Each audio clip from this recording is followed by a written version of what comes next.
কেন্দ্র সরকার আরেকটি নতুন প্রকল্পের মাধ্যমে প্রতি মাসে কয়েক হাজার টাকা দেওয়ার সিদ্ধান্ত নিয়েছে। অর্থাৎ আরও একটি নতুন পেনশন প্রকল্প আনা হচ্ছে। এই পেনশন প্রকল্পের নাম বর্তমানে কি দেওয়া হবে সেটা ঠিক হয়নি, তবে একটি পেনশন প্রকল্প আনা হচ্ছে। এটা সবার জন্য চালু হবে এবং ভারতবর্ষে তথা পশ্চিমবাংলায়, ত্রিপুরা সব জায়গাতেই প্রত্যেকে এখানে আবেদন করতে পারবেন। এটা আবেদন করলে আপনি একটি মান্থলি টাকা পাবেন, যেমন বৃদ্ধ ভাতা, বিধবা ভাতা, তারপরে বার্ধক্য ভাতা বা যে বিধবা ভাতা দেওয়া হয়ে থাকে, সমস্ত ক্ষেত্রে যে টাকা দেওয়া হয়ে থাকে ঠিক এমনটা কিন্তু একটা প্রকল্প চালু করা হবে। প্রথমত অসংগঠিত ক্ষেত্রে কর্মীদের যারা বিভিন্ন ক্ষেত্রে যারা কাজ করছেন তাদের জন্য দেওয়া হবে। পরবর্তীকালে এটা জনসাধারণের জন্য, প্রত্যেকের জন্য খুলে দেওয়া হবে। এটা কি বলা হচ্ছে দেখুন, অসংগঠিত ক্ষেত্রে কর্মীদের জন্য এবং জনসাধারণ মানে আপনি আমরা প্রত্যেকে এখানে আবেদন করতে পারবো। আবেদন করলে কত টাকা দেওয়া হবে এটা এখনো পর্যন্ত ঠিক হয়নি, তবে ঠিক হয়েছে এই পেনশন প্রকল্পের মাধ্যমে প্রত্যেকে এই সহায়তা দেওয়া হবে। অসংগঠিত ক্ষেত্রের শ্রমিকদের সামাজিক সুরক্ষা পরিষেবা দিতে ইতিমধ্যেই ই-শ্রম পোর্টালে তাদের নথিভুক্তির কাজ শুরু করেছে কেন্দ্র ই-শ্রম পোর্টালে। ঠিক আছে, ই-শ্রম কার্ড যে হয়েছিল সেই ই-শ্রম কার্ড পোর্টালের নাম নথিভুক্ত কাজ শুরু হয়েছে। এবার বিভিন্ন রাজ্যে গুরুত্বপূর্ণ বিধানসভা নির্বাচনের আগে অসংগঠিত ক্ষেত্রের শ্রমিক কর্মচারীদের পেনশন দেওয়ার তৎপরতা শুরু করেছে মোদী সরকার।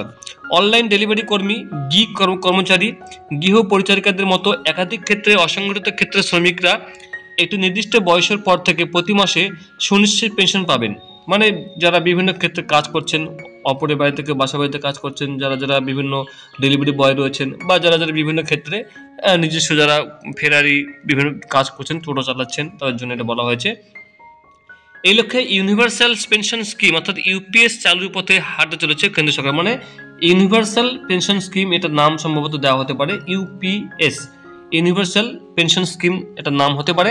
তবে প্রধানত অসংগঠিত ক্ষেত্রের শ্রমিকদের কথা মাথায় রেখে এই পেনশন প্রকল্প চালু করা হলেও পরবর্তী ক্ষেত্রে একটি সাধারণ মানুষের জন্য খুলে দেওয়া হবে। দেখুন, এটা স্পষ্ট করে বলা হয়েছে।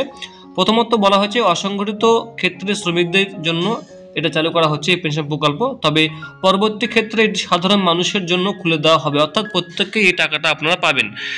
অর্থাৎ স্বরোজগারে এবং বেতনভুক্ত কর্মচারীরাও এর পরিষেবা পাবেন আগামী দিনে।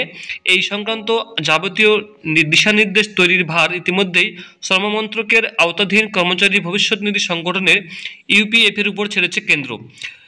ইপিএফ প্রসঙ্গত ইপিএফ এর নিয়ন্ত্রণেই ইতিমধ্যেই একটি পেনশন প্রকল্প রয়েছে, যেটার নাম অলরেডি এমপ্লয়িজ পেনশন স্কিম 1955 অ্যাক্টের অনুসারে।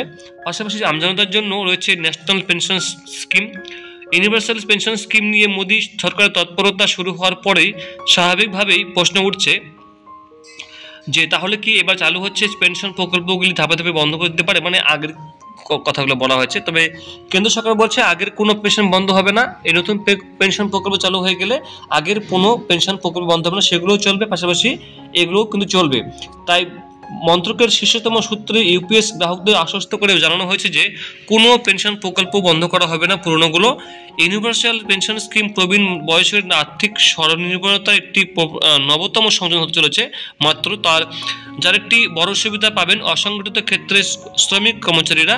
প্রাথমিকভাবে প্রস্তাবিত ইউনিভার্সাল পেনশন স্কিম নিয়ে ইপিএফও যে পরিকল্পনা করেছে তা অনুসারে এই প্রকল্পে সরকারি স্তরে কোনো রকম কন্ট্রিবিউট করা হবে না। স্কিমের নিয়ম মতো এখানে ভবিষ্যতের জন্য টাকা সঞ্চয় করে রাখতে পারবেন গ্রাহকরা।